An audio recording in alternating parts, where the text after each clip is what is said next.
Welcome to the UGC EPG Pathshala lecture series in computer science. In this series of lectures, we have been looking at the subject database management system. For the past two sessions, we have been looking at the importance of data mining, which is one of the very hot requirement in today's generation. So this session also I will try continuing on same data mining, and we will be looking closer into the pre-processing techniques, which seems to be the preliminary of data mining, and we will start continuing on the higher value sets, which will be like association rules, classification, clustering and so. So let us start the discussion for this particular session. Some of the learning objectives for this session include: let us try to understand the various discretization methods that is required for pre-processing with the largest value data sets. Then we will try to elicit on the various noise handling methods, because as a first stage towards pre-processing, we will do a data cleansing process. During the phase of data cleansing, we will try to fill up the missing value, we will try to reduce the noise as much as possible, for which we may have to do a lot of methods. So we will try to elicit on various noise handling methods. Later we will try to study on the importance of different dimensionality reduction techniques, and finally we will try studying on the data mining operations and techniques. This is something that we have seen in the past session. Let me just recall from the previous session. Data pre-processing plays a vital role so that the data is actually fed in a format, so that we can reduce the data value and we can fetch out the actual data that is as desired by the user. So as a process of pre-processing, we will do data cleansing first, where we will try filling in missing values. We will do smoothing of noisy data. We will try identifying and removing the outliers and resolve inconsistencies. So the first half of the presentation will talk on how this data cleansing or cleaning is being done as part of the large volume data sets. Later, after this stage, we will try doing an integration part, where from different data sources, if you take for example the ETL process that has been done as part of data warehousing, where we extract data not from a homogeneous source, or the data that is available on the data warehouse is not typically a homogeneous data, it will be heterogeneous format. So in that particular case, all the heterogeneous data are to be merged and to be brought in a format that is as desired by the query. So we will try transforming after that. So we will do transformation, where we will try normalizing and aggregation. We will do data reduction, thereby we will try reducing the dimensionality of the data. As we already, or you might recall, with data warehousing we have gone for n different dimensions. I have told you the major advantage of getting on to the large database is primarily not concentrating on a typical relation. Instead, you can go from 2 dimension to 3 dimension, 4 dimension, 5th dimension, and maximum up to n dimensions. And finally, we will do discretization, which will be data reduction, but a particular importance especially for numerical data. Let us study a very simple discretization methods, which is called binning. This binning I will try to explain with 2 different partitioning methods. One is on equal width, the other one is on equal depth. If you consider equal width, basically by looking at the distance between every data set if it is plotted on a graphical form. So when we do an equi-width partitioning, we try dividing the entire values in a range into n intervals of equal size. Say we may have to divide all the data values into equal size, so that we form a uniform grid. Let us assume A and B are the lowest and highest values of attributes, then the width of intervals will be W is equal to B minus A divided by n. Looking at the number of intervals, highest value minus the lowest value divided by the total number of intervals, equi-sized intervals that we look at. So that is how we try dividing into uniform format in your equi-width distance partitioning method. So, this becomes a most straightforward approach, but then if you look at the number of outliers, this may dominate the entire presentation. So, skewed data is not handled well. Any data which is trying to be skewed is not being handled tremendously by this particular approach. In contrast, we have another approach which is called equi-depth approach, that is equal depth in terms of frequency partitioning, where we try dividing the overall range given into n intervals, each containing approximately same number of samples. So, this is a very good data scaling approach. We will understand how it has been a very good data scaling approach. This manages categorical attributes and it can be tricky. Let us study one of the very good binning methods which can be used for data smoothing. May it be taken like this, say sorted data for price. I have initially tried sorting all the data values which are mentioning the price value, say in 1000 rupees. So, 4000, 8000 likewise, but then I have made it as 4, 8, 9 in the ascending order. So, by performing an equi-depth bins, so when we try to partition by equi-depth bins, I will have equal number of bins of 4 in size for every bin. So, bin 1 will carry 4 values, 4 data values starting from number 1, 1, 2, 3, 4. So, totally how many different values that exist? Say the highest value is 34, the lowest value is 4, 34 minus 4 which will be 30 divided by the total number of values available makes it to 4 bins. So, 4, 8, 9, 15 becomes 1, 21 again the same value 21, 24, 25 becomes the second bin, 26, 28, 30, 29, 34 becomes the third bin. So, here there are two in the second bin, a value of 21 is being repeated twice, but it is needless a point that we may have to look at that. This is, of course, in our opinion we know that this is a redundant data, but we are not looking at redundant data now, but what we are trying to do is we are trying to partition it. So, when we wish to smoothen the bin, let us consider binning by mean method. So, by taking the mean, that is, if you consider the first bin, the overall mean is supposed to be calculated as 9. So, the entire bin is replaced by the means, and bin 2 we take the mean of all the 4 values, that becomes 23. So, that is being replaced by the value 23, and the mean of the last 4 values in the third bin becomes 29. So, when we smooth it by the bin boundaries, this is by binning mean method, but then when we smooth it by the bin boundaries, where is the deviation? Say looking at the difference between the first value and the second value, it falls under the minimum value.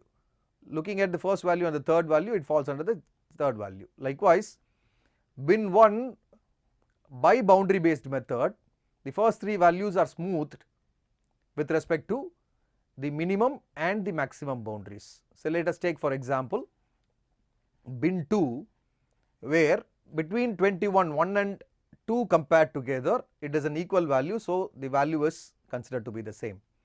So, between the bin boundaries, lowest bin boundary and the second largest bin boundary, this is not closest as compared to the upper value of the bin boundary. So, that has been replaced by the upper bin boundary value.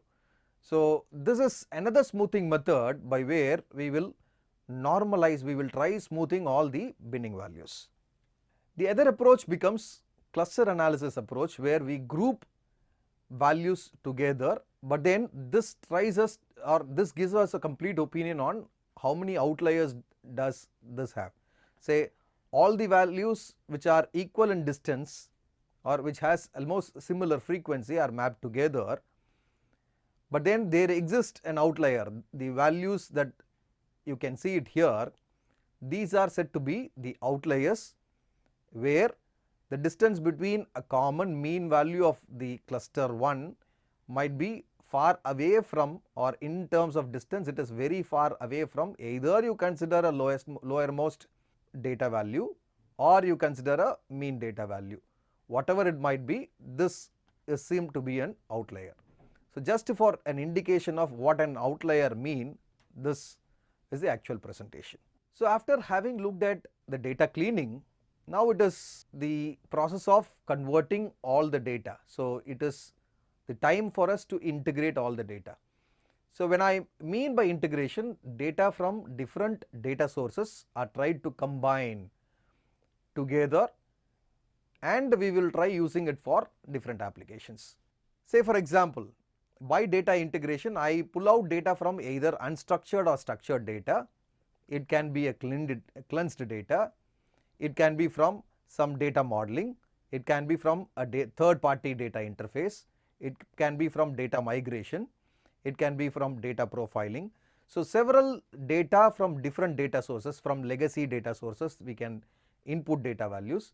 So, from several data values I am trying to get the input, and my objective here is to convert the entire data into a common format. So, I am trying to integrate all the data together so that it becomes very easier for me to understand how the query representation would be and what is the expectation of my user. So, this data integration combines data from multiple sources into a coherent store. Not only data integration, it also has a potential of managing the schema.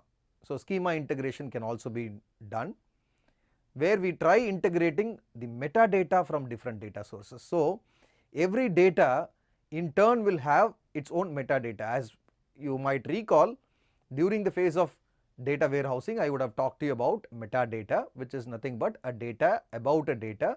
That means, if I consider a specific data value, all the related items that are pertaining to a particular data value should also be extracted. So, the schema integration not only takes up only the data values that is relevant to this data set or relevant to this application, instead it considers metadata from different data sources. So, this leads unnecessarily for an entity identification problem. So, what is the entity that we may have to use when we use a schema? This identifies real world entities from multiple data sources. For example, when we consider a customer ID called a.customer ID is equal to b.customer, instead of ID I might mention it as customer number.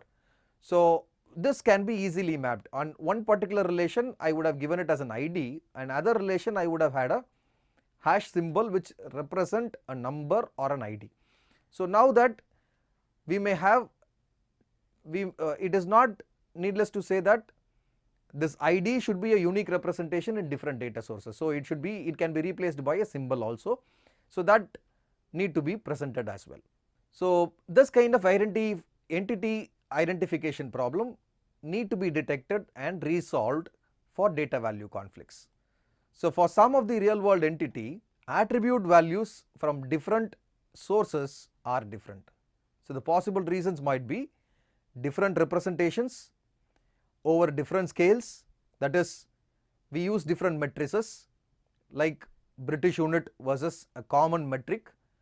This might lead to unnecessarily a problem of data value conflicts. As I have already told you, different relations might carry different value data value. Say for example, if I measure the size of the room, most common representation would be in terms of square feet. Some might measure in form of square centimeter or square meter. Likewise, the representation varies. So, the major common representation, having different representations, we may have to bring all the data together in very common representations. Not only that, the scales also need to be defined. So, after we have done a cleansing and integration, now it is a point of looking at the redundant data. What would I do in case of repetitive data or redundant data? How do I handle it? So, redundant data occur often when integration of multiple data sources. When I try integrating multiple data values, say for example, if I try integrating from 2 or 3 different data sources on the same explanation that I have given, looking at the measurement of a size of a room, then supposing that I have mentioned the entire room size is 5 by 10, then in that case you might ask me a question of whether it is square feet or square centimeter or square meter. I create 3 different attributes, one says square feet, second one says square centimeter, and the third one says square meter, becomes an unnecessary redundant data. So how do we handle this redundant data within this data mining format? So the same attribute may have different names in different databases. So here one database stores the entire value in square centimeter, the other database carries the value in square meter, the other database carries in square feet.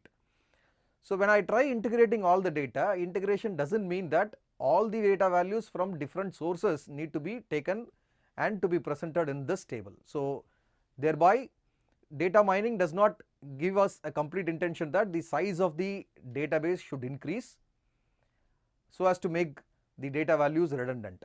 So it is not the intention, rather we may have to avoid redundant informations here too. So one attribute may be derived attribute in another table. Say for example, the annual revenue that we look at, we may have derived attributes here. So redundant data may be able to detect by, we may be able to detect this redundant data by correlation analysis. We will look at what this correlation analysis mean.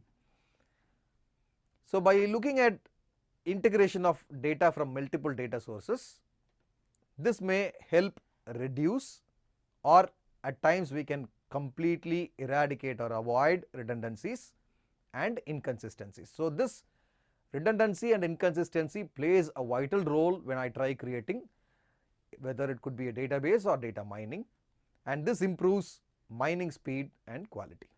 So after trying on the integration component of data, we may have to now transform the given data into the actual format that is required by the user. So as I have told you initially, whether it could be a warehouse creation or a process of data mining, this ETL, abbreviation of ETL, acronym ETL is very much important. Why? Because initially we try extracting or pulling out data from different data sources. The first letter of ETL, which is E, stands for extract. The second letter stands for transform, T means transform, and the final third one is L, load. So when we pull out all the data, we are extracting data from different data sources. We may have to transform all the data as required by the user, then we may have to load it in the warehouse. So we do all this pre-processing basically to look at how efficient the data can be presented, because we use data warehouse and data mining primarily for efficiency, improvising on the efficiency of the data process. So by doing this data transformation, we may have to remove the noise from the data. So by doing a smoothing operation, which I have told you earlier, by either doing a binning process or so, we will try completely removing the noisy data.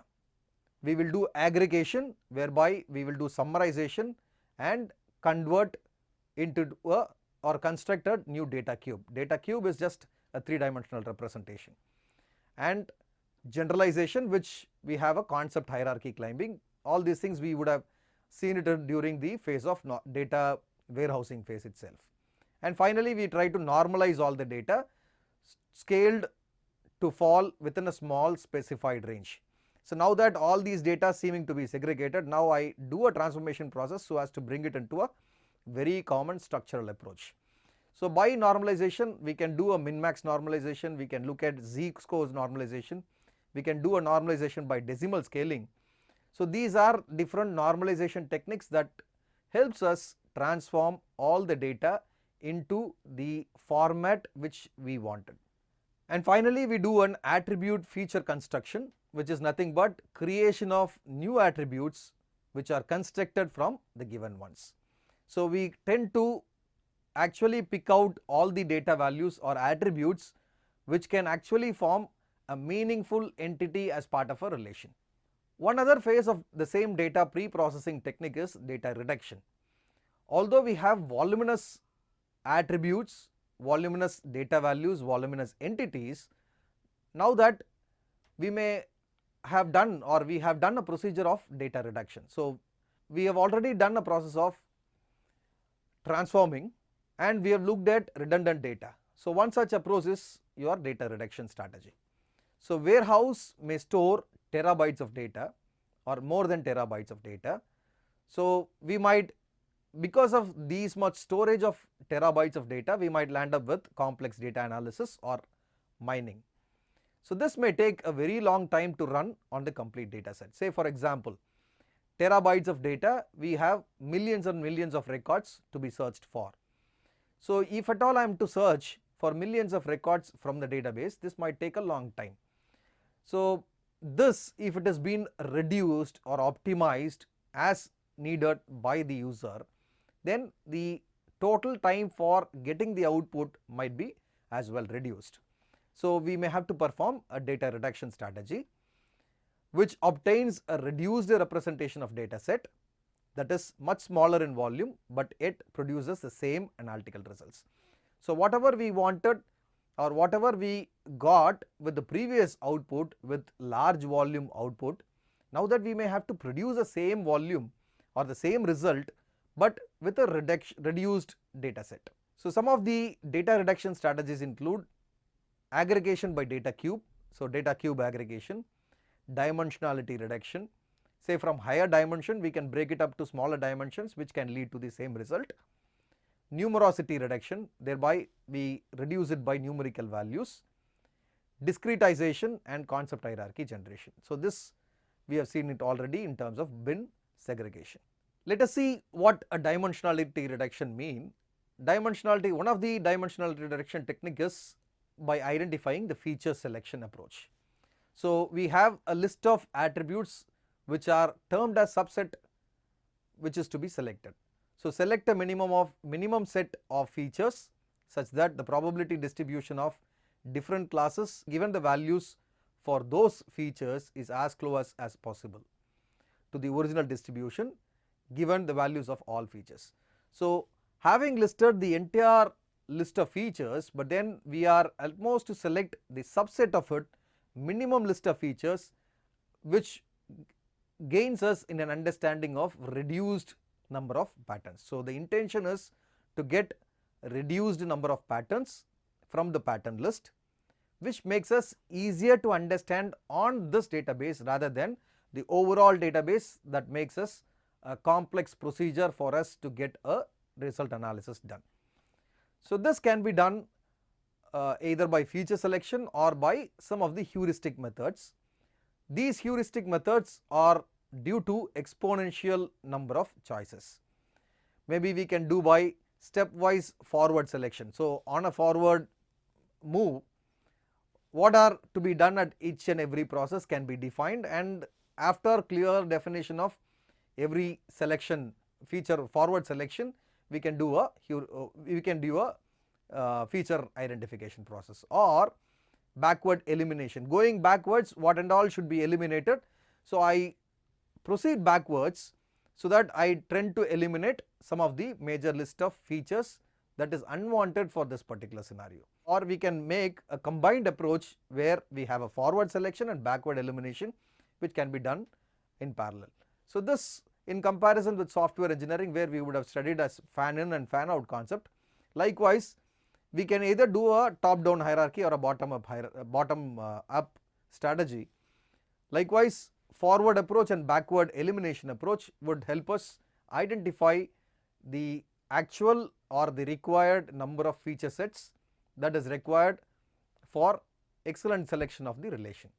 And finally, we have decision tree induction method, which would indicate us what is the loop that, or in the entire hierarchy, in the entire hierarchical representation, what is that would lead us to the exact result. One other data pre-processing stage is on the compression. So, after doing the entire phase of pre-processing, now that we are bringing the entire data value into a shape that is more accommodatable for it to process to the next level. So, one certain approach is the data compression technique. By data compression, we can either do a string compression or audio video compression or time sequence compression, but not in the audio. So, string compression is there are extensive theories and well-tuned algorithms, as you might know. This is a separate field where we can compress on the data, and by looking at compression, we certainly expect a lossless compression to happen rather than lossy compression. So certain data values are not to be missed. So by reducing the data or by reducing the unwanted noise, we cannot say that the entire data value has also been lost. So we require a lossless compression to happen as far as data is concerned in the data mining algorithms. But only limited manipulation is possible without expansion. So we may have to do a little bit of normalization when we try proceeding for the next few stages. And typically by looking at audio video compression, mostly audio video compression looks at lossy compression strategy with progressive refinement. Stage after stage, this loss will then be tried transforming. So sometimes we may have small fragments of signal that has to be actually reconstructed without the whole frame, and the third one is based on the time sequence and not audio. So typically very short and very slowly with respect to time. In short, in this particular session we have looked at data pre-processing, which seems to be the very preliminary and the fundamental thing that is most wanted for extracting knowledge from a given database. So by data pre-processing, as you might know, data pre-processing typically involves data cleaning, data integration, data transformation and data reduction. To perform data cleaning, which is to majorly eliminate on some of the noisy values, some of the data which is unnecessarily lost has to also been given as an input.